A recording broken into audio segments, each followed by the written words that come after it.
আমাদের দেশে অনেক অসংখ্য রোগী রয়েছেন যারা নিয়মিত ডায়াবেটিস রোগের চিকিৎসা নিচ্ছেন। ডায়াবেটিসের অনেক রোগী রয়েছেন, সঠিক সংখ্যা হয়তো বা আপনার কাছেই আমরা জানতে পারবো।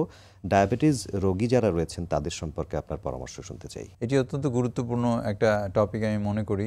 ইনফ্যাক্ট আজকে যা আলোচনা করছেন সবই গুরুত্বপূর্ণ। এর মধ্যে ডায়াবেটিস আমি বিশেষ গুরুত্বের সাথে দিতে চাই, কারণ আমি ডায়াবেটিস বিভাগীয় প্রধান হিসেবে কাজ করছি এবং এর যে ব্যাপ্তি বাংলাদেশে এটা খুবই ইম্পর্ট্যান্ট।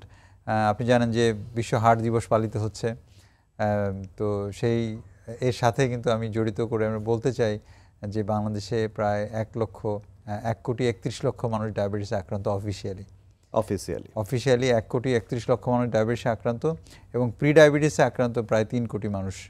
তো এই যে 4-5 কোটি ডায়াবেটিক পপুলেশন যেমন, এবং অফিসিয়ালি হয়তো আরেকটু বেশি হবে, আনঅফিসিয়ালি আরেকটু বেশি হবে, এই যে ডায়াবেটিক পপুলেশন এরা কিন্তু তার যে এটা যে একটা ক্রনিক ডিজিজ এবং এর যে জটিলতা রয়েছে সেই জটিলতার কারণে কিন্তু আমাদের আর্থসামাজিক অবস্থার উপরে অনেক একটা পারিবারিক একটা খরচ বলবো আমরা, রাষ্ট্রের একটা খরচ বলবো আমরা, অনেক কিন্তু একটা অর্থনীতি বিরাট একটা চাপ পড়ছে।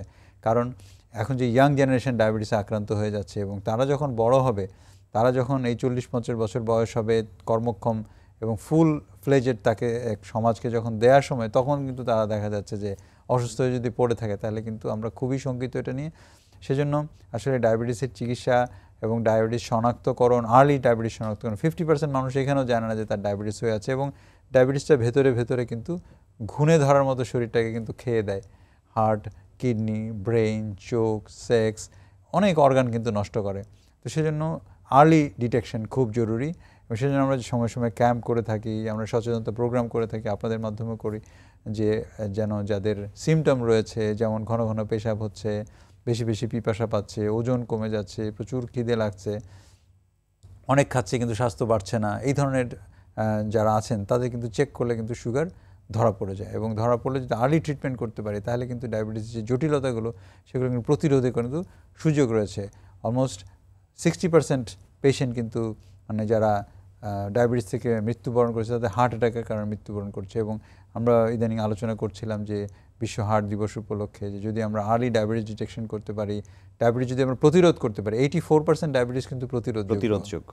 অনেকে মনে করেন আমার বাবা মার ডায়াবেটিস আছে সুতরাং আমার হবেই, ব্যাপারটা কিন্তু এরকম না। আপনার রিস্ক আছে, কিন্তু আপনি শতকরা 80-90% ক্ষেত্রে কিন্তু আপনি আপনার পারিবারিক যে ডায়াবেটিস সেটা কিন্তু প্রতিরোধ করতে পারেন শুধুমাত্র একটু হাঁটার মাধ্যমে, শুধুমাত্র একটু খাদ্য নিয়ন্ত্রণে এবং সুষম খাদ্য খাওয়ার মাধ্যমে, কোনো খাবার বাদ দিয়ে না, কার্বোহাইড্রেট বাদ দিয়ে না, প্রোটিন বাদ দিয়ে না, একটা সুষম ব্যালেন্সড ডায়েটের মাধ্যমে কিন্তু আমরা যদি একটু হাঁটি, আমরা কি করি, ডায়াবেটিস হওয়ার পরে হাঁটা শুরু করি।